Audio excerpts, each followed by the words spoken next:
Vila says this was very interesting and informative presentation. Collaboration done by various sectors does show positive results.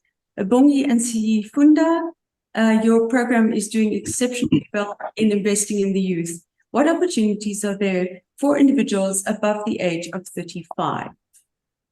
I think that's the postgraduate part of it. Mm-hmm. Well, that brings me to another question, which is,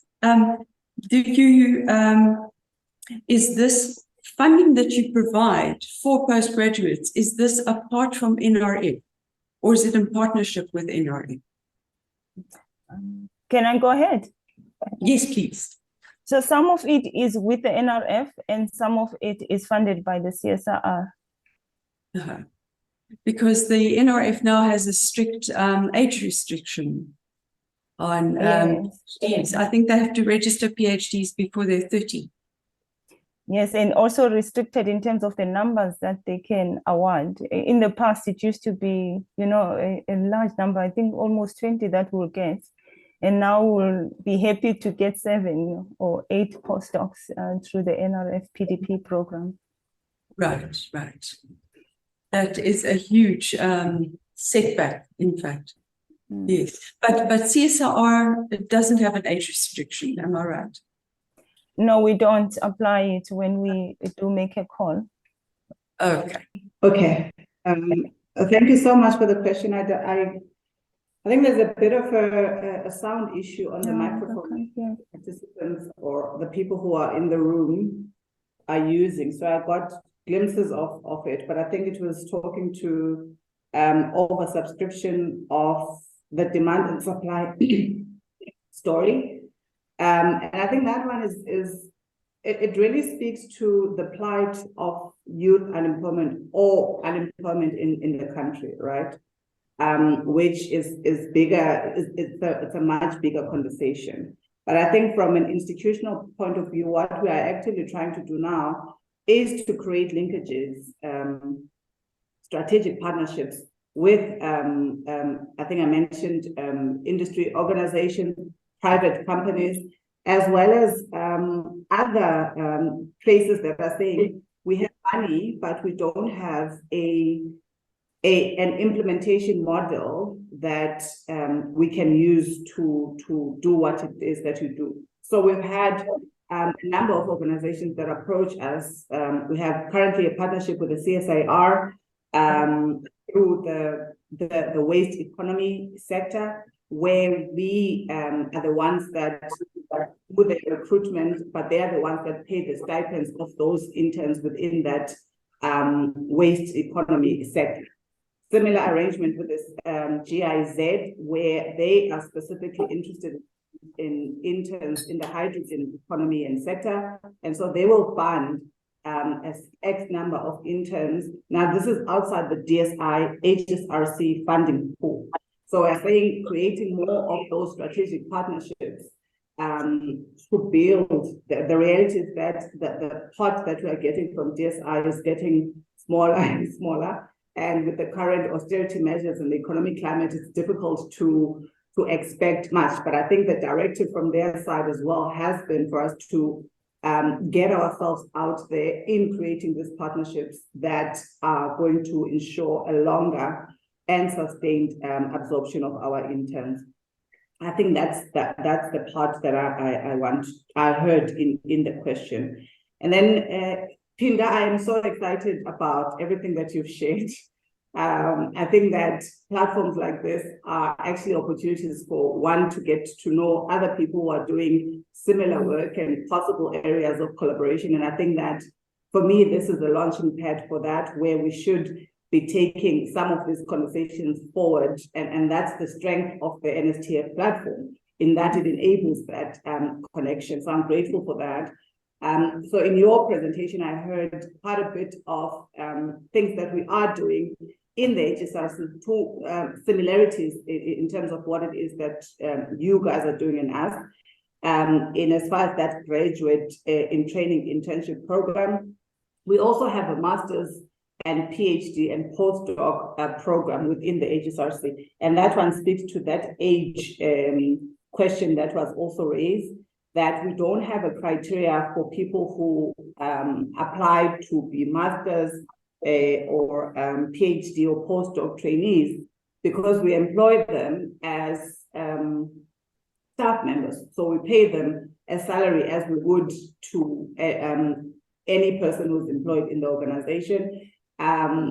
The difference between the CSIR model is that we don't dictate to them their area of focus in as far as their research, but we pair them with a mentor internally who is who specializes in whatever it is that the topic of the PhD or the master's is going to be, and we expose them to the project management or the field work side of things as well. So it becomes a full package, because this person is able to meet their personal obligations through a salary, but they're also getting space to be able to learn, experiential learning, but they're also getting exposed to research and the field of research as a whole. Thank you so much. I hope I've covered everything. Has there been any engagement with the CETAs for expanding the internship program? Yes, so that's the exciting part. I get really excited when we talk these kind of conversations, because they really speak to my passion. So we have started engaging with CETAs in trying to, because there's a pool of money that they are unable to spend on, right? More so because they focus on different things. So the internship part of it is the one that we would like to get in there and have some form of partnership with them. So our principals are engaging at their level, and I've started engaging with colleagues at my level in as far as taking forward some of the conversations. What we've also done is we're in the process of entering an agreement with the National Skills Fund, which is another pool of funds that are available that seek to address the issue around graduate unemployment. So we will be seeing another uptake of interns through that funding pool that we are waiting from the NSF. So there are these conversations that are happening, but I think underpinning them is the need to align and the need to form areas of synergy and collaborations. And it starts with platforms like this, where one is able to hear what it is that another organization is doing and how we can assist each other in driving towards the same goal. Right. Thank you. Pinda, sorry for keeping you waiting. No, thank you. I thought I must come and raise my hand before Dr. Klingo comes back with another question. Just to to appreciate Bongi when she said that, you know, we need to collaborate, and I would really like to do that. At some stage, we try to put, you know, science councils together, especially within the skills development domain, just to learn from each other and understand how other science councils, you know, implement these programs, and also share. I mean, we also have challenges, especially with the program, the studentship one, where we appoint students to do their masters and internships. The throughput is very low in some of the areas that we fund. Just to learn with how do you then encourage and motivate or incentivize your students to complete on time, and just share ideas around that. So I really welcome that, and I will be calling you, Bongi, to pursue a discussion on how we can collaborate. Thank you. Fantastic. I think this is a very useful conversation to have facilitated. Thank you very much. You, Ms. Sipunda and Ms. Moni, we really appreciate what you're doing and for taking the time to come and present to us. Thank you. Awesome. Thank you so much for the opportunity. Right, we've come to the end of our program, our two-day program. Can you believe it? There isn't as much time as I thought there would be at the end, but I would like to highlight some cross-cutting themes. We have heard from a number of science councils in the course of these 2 days, I will just quickly list them so you can be reminded. We started off with the Agricultural Research Council, and then we had the Water Research Commission, WRC, then the CSIR, then SANBI, the South African National Biodiversity Institute, and South African Environmental Observation Network, SION. In the afternoon, we had the Council for Geoscience, CSIR Manufacturing. Then we had Ms. Marianne Manuel from Mintec. Oh, I'm reading the names now. Apologies. Anyway, I'll just continue. And Professor Linda Godfrey from the CSIR talking about the circular economy. Today, we had Ms. Pabalu Masite of the NIPMO and Ms. Malesi Ndlovu from TIA. And we had them in person. And then we had Dr. Zainab Isak from the HSRC. And then to discuss the skills pipeline, Ms. Bongiwe Moni from the HSRC and Ms. Binda Sifunda from the CSIR. What has been cross-cutting is that all science councils do research for knowledge generation, firstly, and evidence-based products. There is a search for the truth. There is sound research principles. Secondly, all science councils are devoted to doing research for the social good.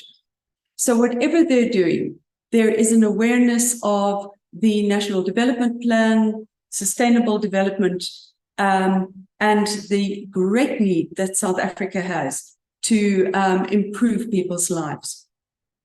Thirdly, all science councils are doing research for innovation. There are some that specialize in the innovation process, like TIA and NIPMO, but all science councils have offices of technology transfer. And all of them are aware that the research is not done to be put on a shelf. It is done to be implemented. So it is the innovation value chain that comes into play there, and there's great awareness about that. Fourthly, all science councils play a role in knowledge dissemination. In other words, making known what they are doing. Now, scientists have a very strange reputation of not communicating. So do engineers, by the way, scientists and engineers. There's a stereotype that they do not talk to people, that they're not people. And we know the reverse to be true. We know that our scientists talk, our scientists write, our scientists communicate, and ditto with our engineers. I'm thinking particularly of the CSIR, where there are many engineers. And you might say, okay, their presentation skills are not that good. Doesn't matter. The point is that they do communicate and they work in collaboration with other people. Maybe I should add that as another point. They all collaborate. All science councils see as part of their job that they inform government policy, that the knowledge that they gather is intended also to inform policy through evidence. Then all the science councils want to raise awareness. There is some outreach to the public and the youth. Wherever they are, there is always outreach. Now, this, as far as I know, is not a legislative imperative. It is because they feel the need to do that, to grow the next generation and to make the public aware. And then the skills pipeline itself, where there is training of postgraduates and young professionals in all the science councils. That is hampered by a lack of funding, but all of them are aware of the critical importance of growing the skills pipeline. And so they busy themselves with that. So that is what came up for me in the course of these 2 days, that the science councils are really doing what they have to do. Their hearts are in the right place, and they are being efficient and effective. Okay, one can nitpick. I'm sure there are things that can be improved. Nobody's perfect, but this is the impression I get from what has been reported. Then there are 3 themes. Loosely speaking, there's the WEF nexus, the water, energy, food nexus, that is plays an important role in determining the research agenda. So research on water is, we know, is absolutely critical. Research on energy is very critical, and research in food and agriculture is critical. And then where they come together, of course, the water, energy, food nexus is important as well. These are issues of life and death, but there are also issues of growing the economy. The ARC gave us examples of new cultivars that they have created. They are very innovative, and their innovation is having impact. I remember that that graph that was shown on the presentation of all the tinned foods that are produced in South Africa, that mostly they are done with ARC developed cultivars. So the best cultivars are being developed by the ARC and have an influence when you go to your dinner table, because tinned food is convenient and it's a South African product that is part of the economy. Then the circular economy is a theme that came out very often. So even if people weren't focusing on the circular economy, it was, there's great awareness about the circular economy and the need to grow that sector. And then finally, of course, growing the economy itself. And that includes intellectual property. It includes the innovation process, but it also includes developing efficiencies within the economy in various sectors, developing safety in various sectors. And so we've had an incredibly rich input of content in this 2 days, 2 day and a half, with many interesting themes that come out of it. There are multiple connections with the Sustainable Development Goals, although we haven't highlighted those as such. It's just quite self-evident. And there are multiple connections with the National Development Plan as well. Right, any final remarks from any of our speakers? Would you like a final word? From anyone in our audience?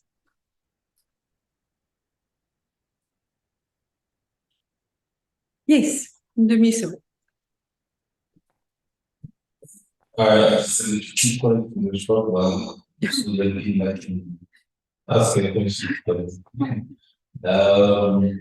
Anyhow, actually, it's perhaps building on the last remarks that were made by Kinder and Bondi, when they said it was very refreshing to hear what each of the institutions are having on the space of skills and development, and they indicated that they will be talking to one another.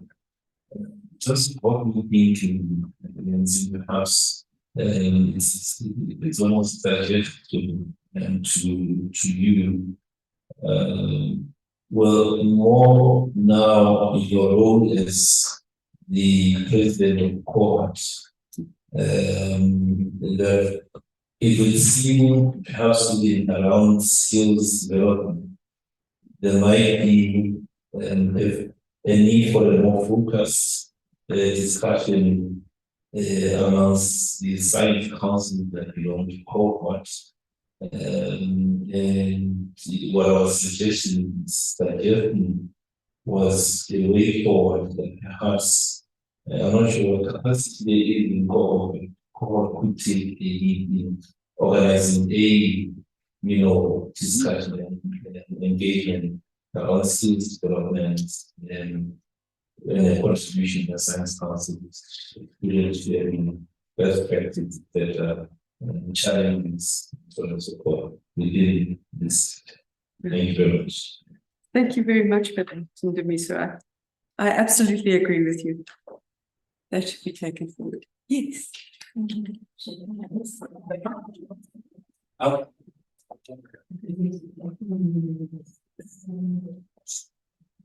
you. Really sad I couldn't get here before the start session. And I'm sorry to talk about, I come from Goodman's country, that's very, very productive part. So, one of the most productive is the water state council. Basically, I would like to say that we've got the best, some of the best water and in the whole world in our gap is that we don't have the knowledge about water management.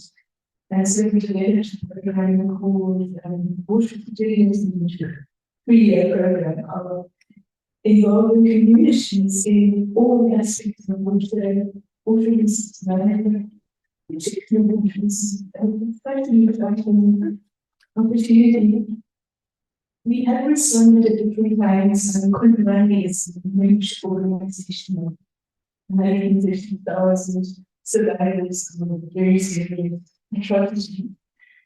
And some focus has been on supporting people to become active in implementations, basically based on the national development plan, what is needed there. And we have been registered from 80,000 to host interns. We haven't yet run any of those internships. We did internships for young people with the municipality, especially because we developed a community technology and information centers. And that was very exciting as well. I'm really grateful to have caught the tail end of the water meeting, and I'll go back and look at all the resources that are in this document. Thank you. Okay, thank you very much for that. I'm very glad that you made it, that you just caught us. Indeed. Yes, please contact Ms. Moni at the HSRC, Ms. Bongi Moni. Her email address is in the chat, but you can also, talk to us and let us put you in touch with her so that you can talk about your application for interns. That sounds wonderful. Very interesting. Right. Any other contributions? Anybody from the floor? The online floor?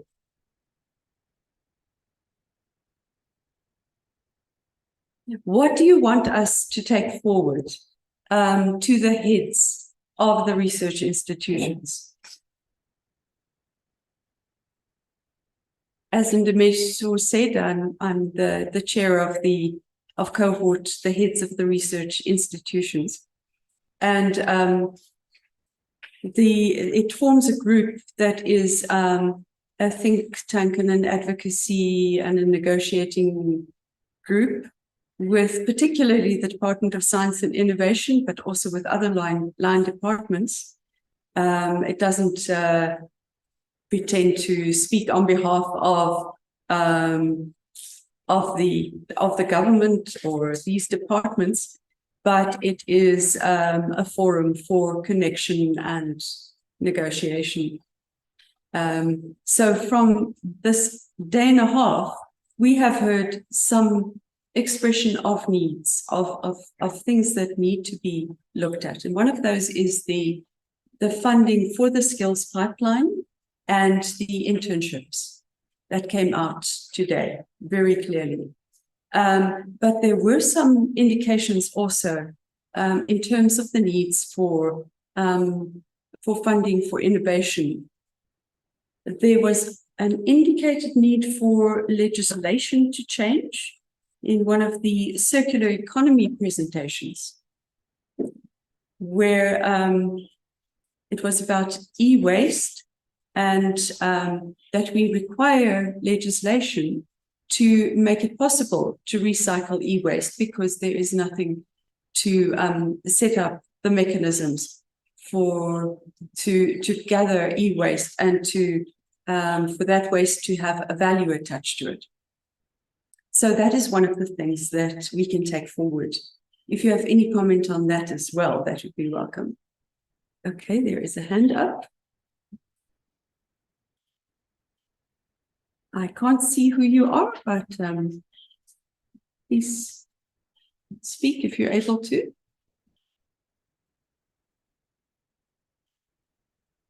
Well, now, can you see who that is? Sorry, Nancy. Whose hand is up? Mankwe? No, I couldn't see any. Oh, it is It's Bongani Ndimba. Yes, please go ahead, Bongi. Bongani. I'm saying the hand is from Bongani Ndimba. Yes, please speak. Can you hear me now? I couldn't see the icon to unmute. Can you hear me now? Yes, now we can hear you. Yes, thank you very much for this wonderful summary, Chair, for this session. I feel extremely that I missed out big time. I couldn't be there, and I couldn't also continue in the discussions yesterday. But I, summarized it so well that I think at least I feel not totally lost. I'm not sure what I'm going to raise now might have been raised, but if it is, and I apologize, maybe I can take the benefit of the response. You're talking about funding, or we're talking about funding that can support innovation and incentivize the institutions that are doing the training.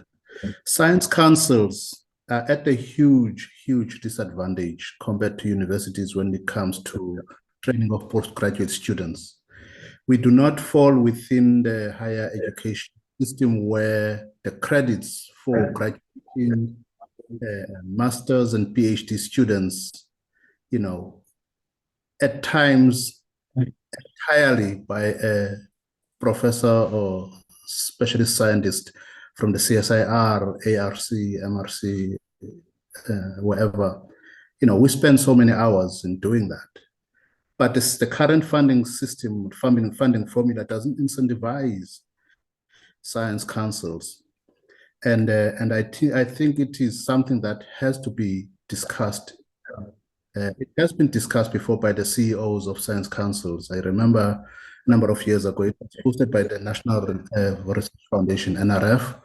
And it was the time when the Department of Higher Education, not within the Department of Science and Technology. I was very hopeful 5 years ago when the two ministries were merged that this discussion will be taken forward, because I think we have a very interesting source of additional capacity building there. But I think the science councils don't really get what they deserve, and I think it's a bit of a loss, and something that I think if it was to be discussed, it's not saying that the universities should not get at anything at all, but I think it should recognize, the efforts, the talent, the facilities that are provided for in our collaborations. Was this touched? If it was not, what is maybe the audience thinking about this? Because I just can give an example, because every time we get a chance to talk to vice chancellors of universities, particularly historically disadvantaged universities, who may not necessarily have the wonderful labs and facilities that other universities have, they do grow their postgraduate output, and they can take advantage of the likes of the ARC. But I'm just throwing it out there and saying, how can we get this to work for both the universities and science councils fairly and equitably? Thank you. Yes, that is a very good question. Ndamiso? Yes, it's Bongi. Yes. Just to add to what Bongani had said, I think at the HSRC we did an exercise. It was a long time ago, 2016. It goes to show how long we've been in this institution. 2016, I had an exercise that I had to do where I was requested to quantify the amount of money that gets given to universities as a result of the research outputs, even in collaborations. I mean, sometimes we collaborate with universities, or most times we collaborate with universities. The recognition of those research outputs in financial terms go to the university rather than them being for the science councils as well. And I think this was presented in some platform because it was a serious conversation at the time. And I think that's the one that Bongani is talking to. But perhaps resuscitating that conversation in the context of perhaps new data would help drive the point, also in the context of the merged departments. Yeah. So I just wanted to raise that we did some work on it, and I can share what we had done at the time to just solidify the point that he's trying to make. Thanks. Excellent. Was that 2009, you said? 2016. I think the latest was 2016, and it gives historic information over time. These are this is the rand value per publication, the university academic year, and it sort of gives an overview of amount of monies that universities receive as a result of the publications. And I think we were doing this in trying to think about other ways of generating income in the context of this fiscal that we are working with, which is quite constrained, to see what else can be done. And it was quite interesting to see that even when we do partner with universities, and we do this in different ways, sometimes we are co-supervisors, and we have associations with the universities, but the recognition in as far as the financial part often goes to the universities rather than shared with the councils. It was for the HSRC, but it does give an overview of other councils as well. So I'm just going to look at it and what, because I mean, it's 2016, so I haven't looked at it. I just remembered it and I went to it now because you guys were talking about it. Right, yes. And if you find that it's online, you can send us a link and we'll place it on the event page for this discussion forum.